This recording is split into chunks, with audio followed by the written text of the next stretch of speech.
queridos amigos, queridos irmãos, hoje vamos contar algumas coisas que aconteceram durante a nossa vida na presente existência. Não consideramos que seja algo tão importante, mas pode ser útil dentro da vida de cada um. Os exemplos sempre servem para alguma coisa, tanto os bons exemplos como os maus. Eu nasci em 1942 em Penápolis, sendo a segunda filha do casal Eupídio Antônio Moreira e Gertrudes Nogueira Moreira. Meu pai sempre foi sindicalista. Ele era presidente do Sindicato dos Alfaiates aqui em São Paulo, quando o Getúlio começou a perseguição e a sua prisão foi decretada. Então ele foi à Estação da Luz, comprou uma passagem para uma determinada cidade, porque ele sabia que estava sendo seguido e que a polícia, o DOPS, iria olhar lá para que cidade ele estaria comprando a passagem para prendê-lo, provavelmente na plataforma. Só que ele comprou para uma cidade na qual ele não ia.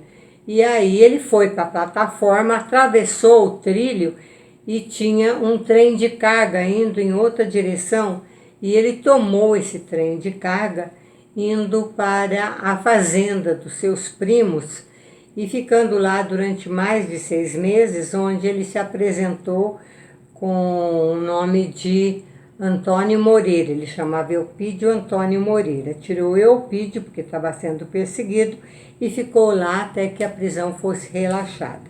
Quando eu nasci, papai havia casado com a mamãe, tinha uma santuza, e logo eu nasci gêmea de outra que não durou nem um mês, tendo falecido na antevéspera de Natal.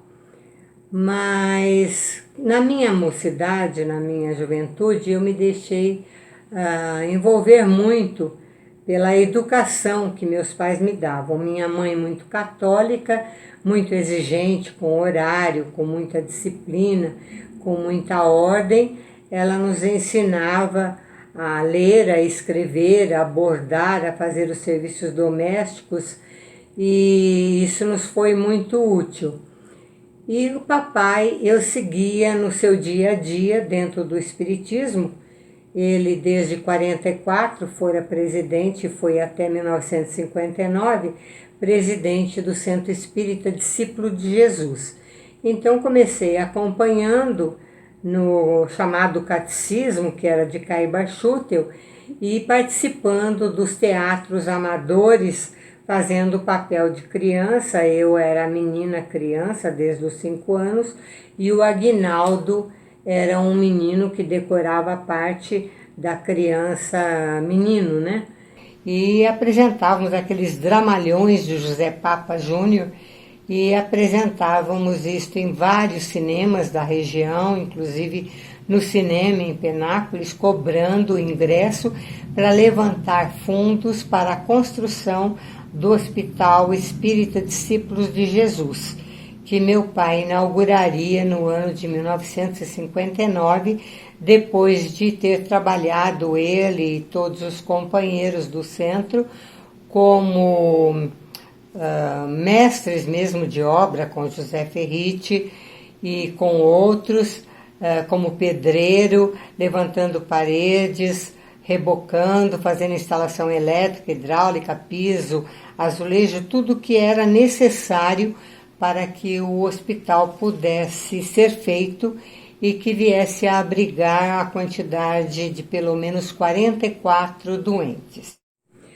Nesta época, governava o Brasil o Juscelino Kubitschek de Oliveira, depois do suicídio que causou muita comoção no Brasil de Getúlio Vargas. Aliás, um suicídio até hoje muito discutido, se realmente foi suicídio ou se ele foi assassinado pelos seus inimigos, já que a carta de despedida havia sido escrita muito tempo antes e várias cópias ainda existem no Arquivo Nacional. Na época, Juscelino estava construindo Brasília. A sede do governo era no Catete do Rio de Janeiro. E eu fiquei assim muito impactada de ver que os estudantes estavam fazendo o maior movimento contra Juscelino, querendo derrubar o seu governo nas ruas do Rio, liderados pelo presidente da UNE, o José Dirceu, bem conhecido nosso até os dias atuais.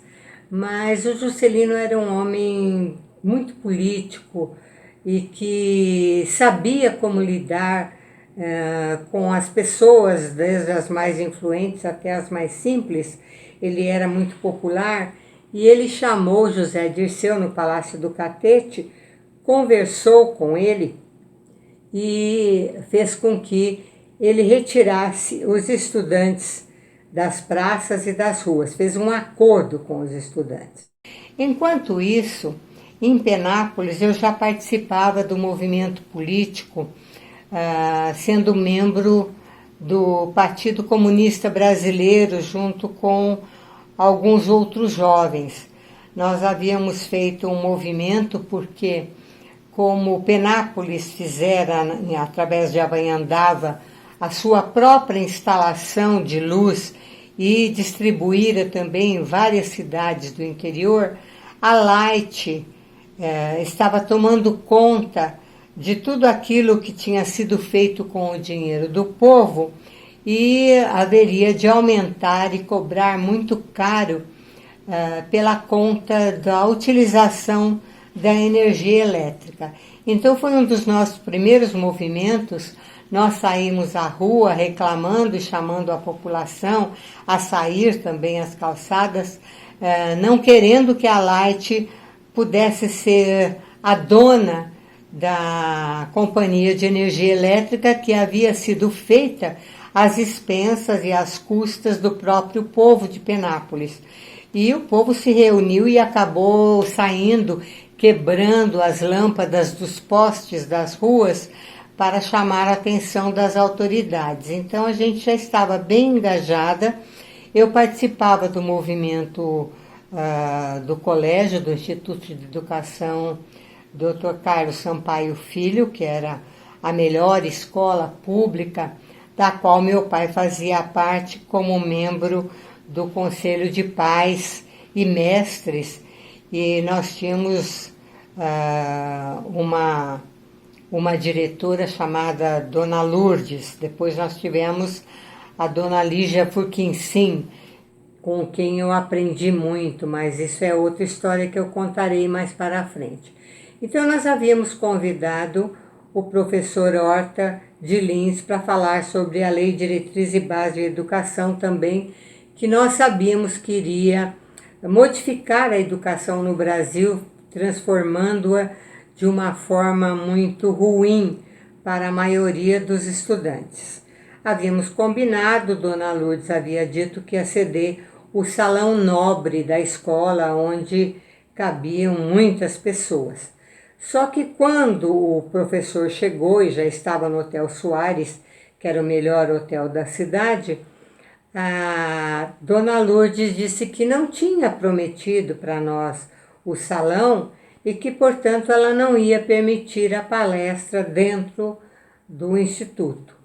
Eu fiquei bastante aborrecida com aquilo. Eu era a oradora do Grêmio Paulo Setúbal e falamos com a diretoria, o pessoal, e eu saí junto com a Nelly Padial, que não era do Instituto de Educação, mas sim do Colégio das Freiras, mas ela também fazia parte do movimento comunista.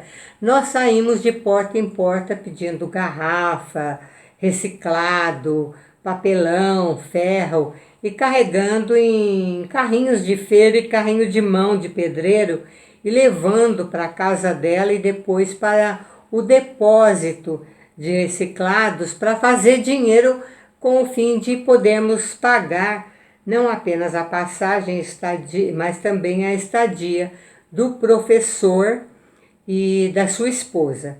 Enquanto isso, o nosso presidente, o Adhemar Modena, foi falar com o seu Benedito do Clube Penapolense e ele resolveu ceder o salão do Clube Penapolense para a palestra. Nós estávamos, portanto, já com o espaço, precisávamos levantar o dinheiro e, tendo vendido os reciclados, nós percebemos que tínhamos o dinheiro suficiente para pagar, já que a nossa conta do Grêmio Paulo Setúbal tinha sido bloqueada no banco, com ordem também da dona Lourdes. Com isso estava tudo mais ou menos resolvido e eu fui conversar com o doutor, o professor Horta, lá no hotel. Quando eu cheguei, eu encontrei o professor Naor, que era um professor nosso de história, que era muito contrário a qualquer movimento político esquerdista, e ele estava lá em nome da dona Lourdes para convencer o professor Horta a não fazer a palestra. Então eu assisti ele falando que ela não havia permitido a vinda do professor, que ela não tinha prometido coisa alguma e que nós estaríamos passando por cima da autoridade dela e que ele estaria sendo conivente, então, com isso, causando um transtorno no próprio colégio e que ele não poderia fazer isso como professor de outra cidade. Depois que ele falou, eu pedi licença e falei, fica aí, professor Naor, o senhor vai ouvir tudo o que eu vou dizer, porque se o senhor mentir a respeito, tem o professor Horta que é a testemunha. Na verdade, a dona Lourdes havia marcado a sua vinda e havia dito que cederia o salão. Mas quando o senhor chegou, ela suspendeu, dizendo que não havia prometido, faltando com a sua palavra empenhada. O presidente, portanto, do Grêmio, que é maior de idade, ele era o único que podia assinar as coisas, e ele assinou um compromisso e pediu o salão do Clube Penapolense, onde até agora, pelo que eu sei, o senhor provavelmente irá falar. A sua estadia aqui no hotel, a sua refeição, tudo está sendo paga porque eu e uma amiga saímos de porta em porta pedindo reciclados e vendemos o reciclado na quantidade necessária para pagar a conta daquilo que o senhor está comendo agora aqui. Porque, como ela faltou com a palavra, nós não podemos deixar a conta pendente ou que o senhor venha a pagar. Mas aí eu fui informada que uma pessoa tinha representado a diretora e falado com seu Benedito e ele havia suspendido também o local do Clube Penapolense. Diante disso, nós falamos com a Ademar, que falou com um senhor lá de Penápolis, o Tato, e o Tato arrumou um outro salão, um outro local, onde nós anunciamos na rádio local, pagando o anúncio, que a palestra que tinha sido marcada para de tarde, às 4 horas, tinha passado para as 8 da noite e seria num outro local. Era uma palestra gratuita para a população em geral. E com isso nós conseguimos fazer essa palestra. Também fizemos a semana de estudos da obra de Jorge Amado, que era proibida na cidade, em vários lugares, e cada dia um aluno falava sobre uma obra. Eu me lembro que a mim coube falar sobre os Capitães de Areia, e nós tínhamos os livros do Jorge Amado, inclusive Cavaleiro da Esperança, 3 volumes, em que ele elogiava Luiz Carlos Prestes e falava sobre o movimento tenentista de Luiz Carlos Prestes. Então nós estávamos realmente enfronhados desse lado na política, não apenas local, mas também nacional e mundial, muito impregnados de um sentimento de unidade e enganados pelo discurso de que o comunismo traria uma igualdade de classes, acabaria com a miséria e com a pobreza, e aqueles que mais trabalhavam não viveriam mais com tanta dificuldade porque eu sempre assisti, né, a luta do meu pai pela implantação da lei de 8 horas do trabalho, do salário mínimo, da aposentadoria, porque nada disso existia. Isso foi conquista justamente da geração do meu pai. E em criança, muitas vezes, toda vez que mudava o delegado, apareciam soldados em casa que reviravam tudo de perna para o ar, procurando coisas que pudessem comprometer meu pai como comunista e muitas vezes o levavam preso. Isso eu assisti em criança e na minha ingenuidade eu brigava com os soldados, dizia para não mexer no meu material de escola, que minha professora ia ficar brava e tudo mais. Só que não demorava muito e daí a pouco todos os advogados da cidade, o amigo dele, o doutor Enio, o doutor Braulio, compareciam na delegacia pedindo a soltura do meu pai. Muitas vezes ele também foi preso pelo fato de dar passe nas pessoas e levá-las ao centro espírita, também acusado como charlatão e como curandeiro comum, e também preso, ora por conta de ser espírita, ora por conta de ser comunista, né? Porque a foto dele já estava aqui em São Paulo como líder sindical. Então eu tive essa vivência toda e a paciência da minha mãe, aceitando as escolhas e dando amparo ao meu pai, trabalhando, bordando para fora, viajando com ele muitas vezes aqui para São Paulo, comprando mercadoria para vender depois em Penápolis, fazendo enxoval das noivas que iam casar e criando desenhos e bordados individuais, tanto para enxovais de bebê, como também para vestidos e roupas das jovens da cidade, porque em cidade do interior todo mundo se conhece e ninguém gosta de vestir uma roupa igual à da outra moça, e então cada um fazia o seu modelo pessoal, com o seu risco,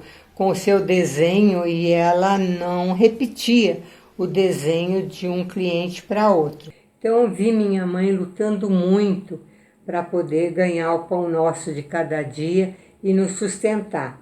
Depois que eu nasci, 4 anos depois, tendo morrido a minha irmã gêmea, na antevéspera do Natal, do ano que nós nascemos, nasceu minha outra irmã, que teve o mesmo nome de Marileusa, o nome da minha irmã gêmea. E depois de 7 anos do meu nascimento, nasceu o meu irmão Luiz Carlos Moreira, que recebeu esse nome em homenagem a Luiz Carlos Prestes. Inclusive, foto do meu pai com Luiz Carlos Prestes, nós colocamos no livro Trajetória de Luz, sobre o Espiritismo em Penápolis, junto com o seu João Marchese e também com o meu pai erguendo o Hospital Espírita.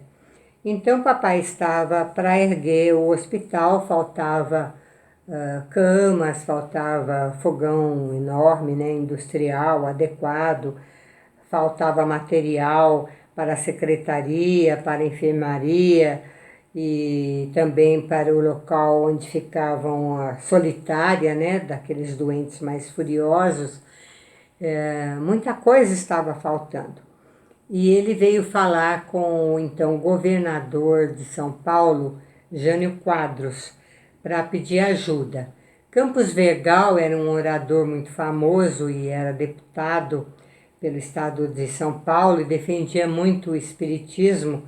Eu devo ter em algum lugar aqui algum livrinho com as palestras que ele fez no Congresso Nacional defendendo o Espiritismo. Ele queria o estudo da parapsicologia nas faculdades, universidades. Ele era muito perseguido, uma vez quase foi linchado na cidade de Batatais e esteve hospedado em Penápolis quando eu era menina. Eu devia ter uns 13, 14 anos e almoçou na nossa casa e eu me lembro que eu gostava muito dos jasmins da casa da minha mãe, aqueles mais em formato de flores maiores, e eu apanhei um para ele colocar na lapela. E depois eu declamei antes da sua apresentação e ele me incentivou muito. Foi uma figura que me marcou demais pela coragem e eu o acompanhava assim à distância. Meu pai tinha muita amizade também com ele e conseguiu com isso a ajuda federal, estadual e municipal para cada doente que fosse internado gratuitamente no hospital, porque os espíritas faziam muitos orfanatos, muitos asilos de velhos e hospitais psiquiátricos que faltavam em todo o país, em todos os recantos. Então havia gente que até falava contra os espíritas, dizia que eles cuidavam dos chamados loucos porque eles promoviam a loucura. Isso eu ouvi no salão paroquial, porque eu estudei no salão paroquial dos padres, declamava lá e fiz muita amizade no salão paroquial. Meu pai tinha amizade com todos os padres. Nós costumávamos engarrafar vinho que vinha pelo trem em barris de São José do Rio Verde, vinha da cidade, e nós ficávamos dias engarrafando para pôr nas adegas deitada o vinho tinto que ele dava para os padres usarem na missa e o vinho rosé também, que era mais doce e mais para as mulheres, né? Mamãe fazia muitos licores caseiros e muita coisa para com eles brindar as visitas, e também cuidava da casa de uma forma que nós aprendemos a ajudá-la, porque a minha irmã mais velha, Santuza, tinha problemas de locomoção. Ela ficou paralítica durante mais de um ano por ter feito uma operação aqui no Hospital das Clínicas, no setor Fernandinho, e saiu com uma verdadeira sela pesada que ela era obrigada a usar nos quadris. Mamãe levava ela como se estivesse montando a cavalo na minha mãe para a escola paroquial, ia retirá-la na hora do almoço, levava ela ao banheiro, dava o lanche e depois voltava novamente à classe e ia buscá-la. Minha mãe fez isso durante muito tempo, até que ela tivesse uma operação espiritual do espírito já desencarnado Caiba Schutel, e depois fosse recebida aqui em São Paulo. Meu pai aprendeu as massagens pela doutora Noêmia Birrenbach Savoia e voltasse a andar aos poucos através desse atendimento e dessas massagens, não é? Então tudo isso nós assistimos, a luta de papai, a luta da mamãe, as dificuldades financeiras.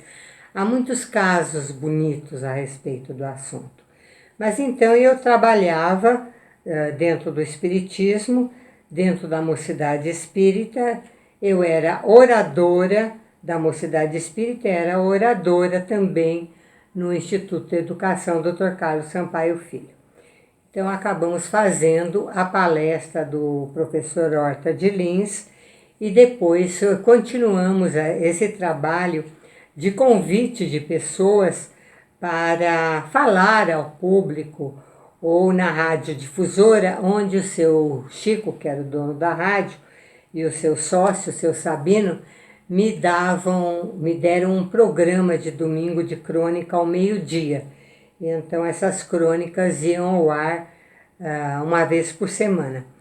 Também participávamos, escrevíamos no programa Espírita de 15 minutos no sábado, na Senda da Luz, nome dado pela minha irmã Santuza ao programa Espírita de perguntas, respostas e saudação às pessoas que se destacavam no Brasil e no mundo através do tempo, pessoas que deixaram exemplos dignificantes.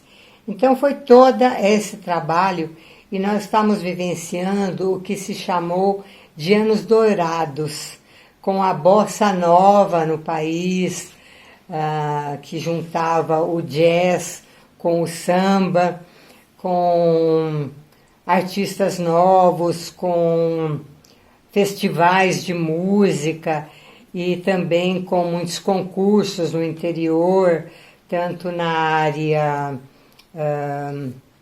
de literatura, como maratonas intelectuais, de matemática. Eu participei de muitas e ganhei uma menção honrosa na Maratona Intelectual Euclidiana, em São José do Rio Pardo, a cidade de Euclides da Cunha, onde eu fui representar o Instituto, né? Conseguimos, então, nessa gestão da Dona Lourdes, ganhar esse prêmio para o Instituto. E eu tenho até hoje o diploma recebido, guardado com muito carinho. E tive contatos com outros estudantes de outras cidades que foram muito bons companheiros naqueles dias e com quem eu aprendi também muita coisa. Aliás, a gente viajava muito através da Estrada de Ferro Noroeste do Brasil. Fazíamos baldeação sempre em Bauru, podíamos chegar até São Paulo ou podíamos fazer por outras estradas de ferro, fazendo baldeação em outros locais, indo para Marília, indo para Tupã, indo para São José do Rio Preto, indo para vários locais, sempre representando a Mocidade Espírita ou o Instituto de Educação. Isso fez com que a gente desenvolvesse bastante o contato social, a facilidade para falar sobre determinados assuntos, porque muitas vezes cada cidade só tinha 3 minutos para levantar a bandeira e defender uma questão para depois ser colocada em votação. Então foi uma época que eu guardo com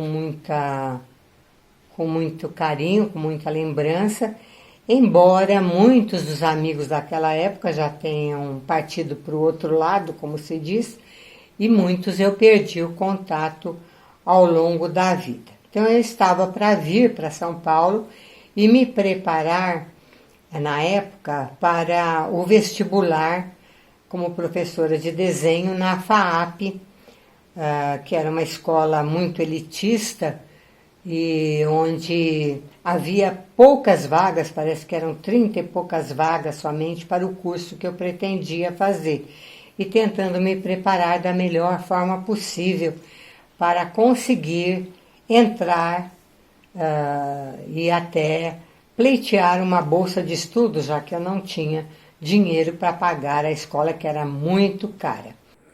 Então, nessa época, o meu pai veio buscar ajuda de Jânio Quadros. Acontece que o Jânio, qualquer um pode encontrar vários vídeos com entrevistas dele e com a sua vida, e vai ver que era um homem que conseguia, sim, respeito e era muito inteligente nos debates, mas ele precisava de 44 camas. E o Jânio falou, não, eu só te dou 22, mas você vai ter que assinar um documento que ganhou 44. Então era assim que ele fazia para desviar verbas. E sempre negou ter contas na Suíça, mas a sua filha única, Enoá, quando o interditou como senil e o internou num hospital psiquiátrico, ela disse que ele tinha, assim, parece que 20 milhões na ocasião em conta na Suíça. Então é alguma coisa que vocês podem levantar. Então o papai chegou em casa contando isso para mamãe ficou muito revoltada. Ela disse, como que é possível? Eu pedi, como que você vai fazer essa contabilidade? Você sempre fez tudo direitinho. Como você vai lançar que ganhou 44 camas se você só ganhou 22? Aí meu pai falou com um tio meu, casado com a irmã do papai, tia Zeca, tia Josefina, que na segunda núpcia casara com Carlos Gama, um português, que estava muito bem de situação financeira e vivia de vender carvão Ele vivia viajando e vendia carvão que era muito utilizado nos mercados, e ele fez a sua fortuna através disso, criou os filhos, o filho do primeiro casamento da minha tia, o Walter, e o seu filho único, filho biológico, o Zé Carlos, que se formou em medicina em Sorocaba. E o tio Carlos, então, deu para o meu pai, para o hospital, né, as 22 camas que faltavam para que ele pudesse, depois levantando o resto das coisas que precisavam ser feitas, inaugurar o hospital, que foi inaugurado em setembro de 1959. No dia 21 de abril de 1960, Juscelino Kubitschek de Oliveira inaugurava a cidade de Brasília, que passou a ser a capital do Brasil, tocando o mesmo sino que havia sido tocado durante a morte, o enforcamento do Tiradentes na cidade do Rio de Janeiro, no dia 21 de abril de 1792. Muito tempo depois, eu vim a conhecer quem seria o meu orientador espiritual, um espírito que me aparecia como uma chuva de ouro e prata, um foco de luz, e eu havia apelidado ele de flecha dourada, ou alguma coisa assim, chuva de ouro. E depois eu fiquei sabendo, a partir de 75, que ele era Tomás Antônio Gonzaga, que seria o primeiro presidente da República ideada, da nova República, ideada pelos Inconfidentes, né? E também fiquei sabendo com o tempo que aquele Juscelino Kubitschek de Oliveira fora o amigo de exílio de Tomás Antônio Gonzaga em Moçambique, o Inconfidente Salvador Gurgel, que era um dos médicos que iria trabalhar durante a guerra que eles iam instituir para a libertação do Brasil da colônia portuguesa. E que ele foi médico também na atual existência, e inclusive com especialização em rim, formado pela Sorbonne. O Juscelino era médico, mas trabalhou muito tempo, muitos anos como médico no Exército Brasileiro durante a Revolução de 32, mas depois ele foi se destacando como político, primeiro como governador lá em Minas Gerais e depois como presidente da República, cujos feitos são estudados até o presente momento. Então eu vivi essa época dos anos dourados, esta época das músicas da Bossa Nova. O Juscelino até foi apelidado de presidente Bossa Nova por causa do jeito popularesco dele e gostar das músicas da Bossa Nova e da música de Minas, né? O Peixe Vivo, e gostar de dançar, e casado com Sara Kubitschek, e tendo uma filha natural e uma filha adotiva, né? A Márcia e a Maria, as duas filhas de Juscelino, que também depois se dedicaram durante algum tempo à política.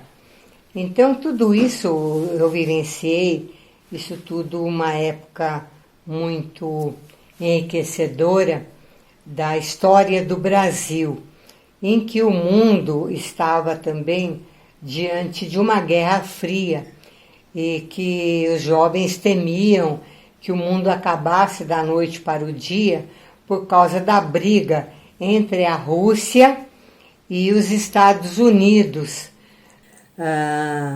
que tiveram vários presidentes, inclusive o que mais se destacou, o Kennedy, né, que foi assassinado, segundo a história oficial, por Oswald, né?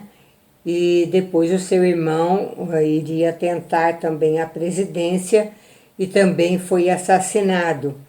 o seu outro irmão Ted Kennedy caiu numa armadilha para que fosse, de alguma forma, a sua imagem como senador, como político e como um homem íntegro serem denegridas, dizendo que ele tinha um caso com a própria secretária. Então a gente acompanhava isso pelos jornais, meu pai assinava o Estado de São Paulo, e pelos jornais das rádios e logo pelas televisões que começaram a aparecer, primeiro aqui na capital de São Paulo, em outras capitais, e depois levadas para o interior. Quando eu cheguei em São Paulo, em final de 1959, eu fiquei admirada de ver a televisão em preto e branco, a TV Tupi, na casa da minha tia, onde eu fui morar, tia Inês Mônaco, junto com meu tio Bernini Mônaco, Rosário Mônaco, e meus primos, então, criança, o José Roberto Mônaco, 10 anos, e a Maria Angélica Mônaco, que tinha mais ou menos uns 14 anos, e estudava no Colégio Santa Marcelina, ali nas Perdizes, porque a FAAP ficava perto da casa dessa tia, dava com um pouco de esforço para eu ir a pé, então na escola, se eu conseguisse entrar. Então eu assisti tudo isso e acompanhei as lutas políticas de papai, não apenas na cidade, como também nas campanhas pela presidência da República. E fiz campanha na sequência, porque logo depois do Juscelino haveria eleição para presidente da República e o Jânio Quadros era um candidato. E o Partido Comunista Brasileiro e nós estávamos apoiando o concorrente dele, que era o Marechal Lott. Então eu fiz campanha junto com vereadores de Birigui, de Penápolis, em cima de caminhão, junto com a Nelly Padial, junto com outros amigos, para ver se o Lott poderia ganhar a eleição. Infelizmente, houve divisão, porque tinha o Adhemar de Barros, que também era muito popular, que se candidatou, e tinha também o Plínio Salgado, e havia vários candidatos, e com isso o Jânio acabou sendo eleito, tomou posse em janeiro de 1961 e renunciou em agosto de 1961, ficou somente 7 meses no poder. Nesta época eu já havia feito o vestibular aqui em São Paulo e tinha feito uma aposta com o secretário da escola, que se eu passasse em primeiro lugar eu ganharia uma bolsa de estudos, e o secretário Sebastião. E quando eu passei em primeiro lugar, eu cobrei dele essa bolsa. Ele não queria me dar, mas como eu falei, você tinha dito que se eu passasse em primeiro lugar eu ganhava a bolsa, eu acabei ganhando a bolsa. O engraçado é que eu gostava muito da figura de Machado de Assis, e a prova que rendia mais pontos era de português, e justamente caiu sobre Machado de Assis, que eu sabia tudo.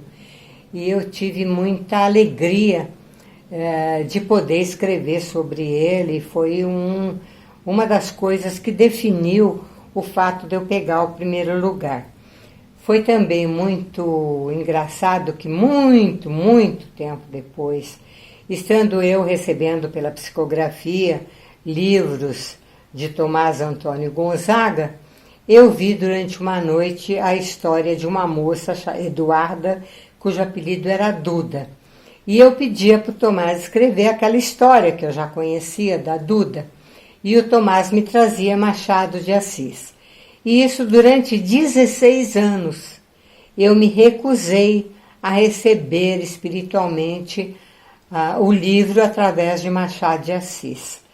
E ele um dia, ele ficava em silêncio, um dia ele falou, olha Mariluza, eu conheci o Espiritismo quando eu era Machado de Assis, que eu abri a Academia Brasileira de Letras.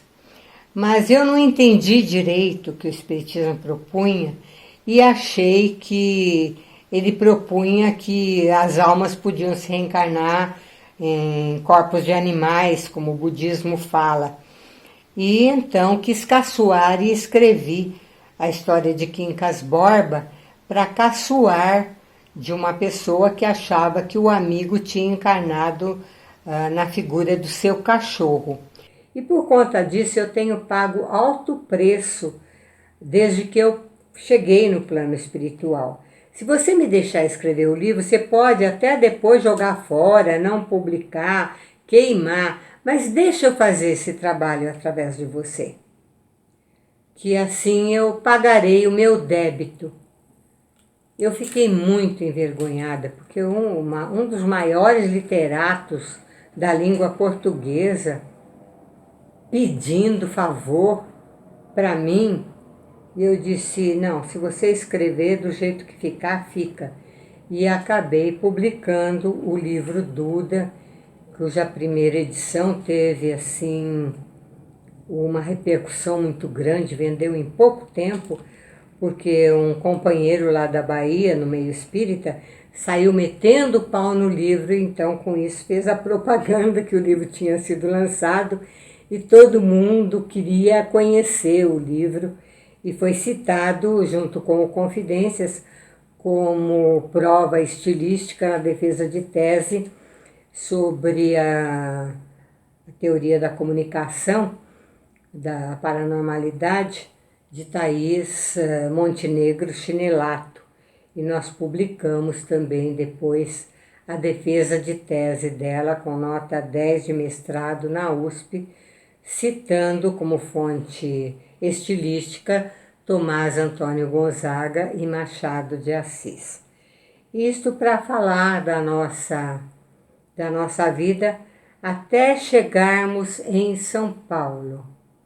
Quando chegamos em São Paulo, nós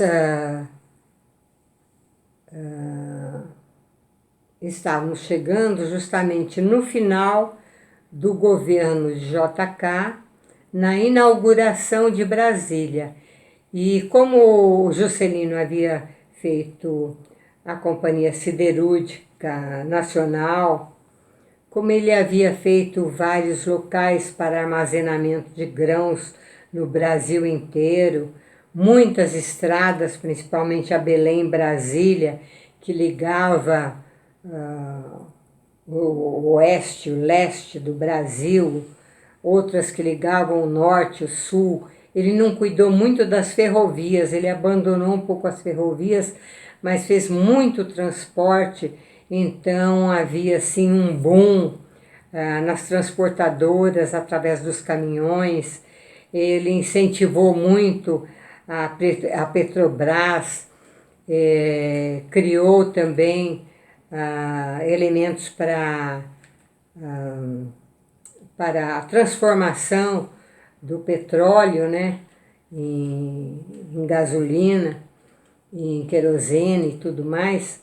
Ele havia dado assim um impulso na área da educação, na área da economia e na área social em todo o país. E nós vivíamos uma época assim de, apesar da inflação estar alta, nós vivemos uma época dourada, uma época enriquecedora. E assim eu e minha irmã mais velha viemos para São Paulo. Santuza ficou hospedada na casa do tio Carlos, em Belenzinho, e eu fiquei nas Perdizes. A gente se via no fim de semana. Eu pegava 2 ônibus e ia passar o domingo com ela, porque eu consegui um emprego no Banco da América, onde eu trabalhava durante o período da tarde e no sábado de manhã. Então eu só podia ir a partir da tarde de sábado ou no domingo para visitar a Santuza. A Santuza deixou o nome dela, na instituição aqui de São Paulo que arrumava empregos, instituição governamental. E logo ela foi chamada para secretariar um escritório de advocacia, onde ela trabalhava o dia inteiro. Eu ganhava um salário, trabalhando meio período, e ela ganhava 2 salários, porque trabalhava o período integral, e nós começamos a juntar dinheiro para ajudar o meu pai e a minha mãe. Embora houvesse muita despesa nossa de condução e tudo mais, eu também na faculdade com o material escolar, nós procurávamos economizar o máximo possível, pegando o bonde, que era mais barato do que os ônibus, né? E tudo isso, então, foi parte da nossa história vivenciada com as mudanças no interior. A minha cidade era muito pequena, com a zona rural e tudo, chegava a ter uns 50 mil habitantes na época, mas contando com a zona rural também. Eu me recordo até de um fato: papai fez um livro de ouro e nós da mocidade iríamos em várias fazendas, sítios, pedir ajuda para os fazendeiros. Porque os fazendeiros, volta e meia, mandavam para a nossa casa alguns empregados que tinham crises de violência, ficavam loucos praticamente e começavam a quebrar, a ameaçar as pessoas, e às vezes precisavam de 5 ou 8 homens para segurar e para amarrar esta criatura, acorrentar em cima de caminhonete, dentro de carros ou mesmo em carroças e trazer para a cidade de Penápolis. E meu pai os recebia em casa. E eu ficava muito assustada, porque eles chegavam quase sempre ameaçando, gargalhando. E como papai os recebia pela porta dos fundos, que era a cozinha, já que na frente ele tinha a sua alfaiataria, onde ele trabalhava, eles entravam na cozinha e o papai pedia para soltá-los. E as pessoas reclamavam: seu Pídio, precisou de 5, precisou de 6, precisou de 8 para segurar. Agora o senhor manda soltar? Quem é que vai segurar aqui? Estamos em 2, 3 só. Essa pessoa vai fazer estrago.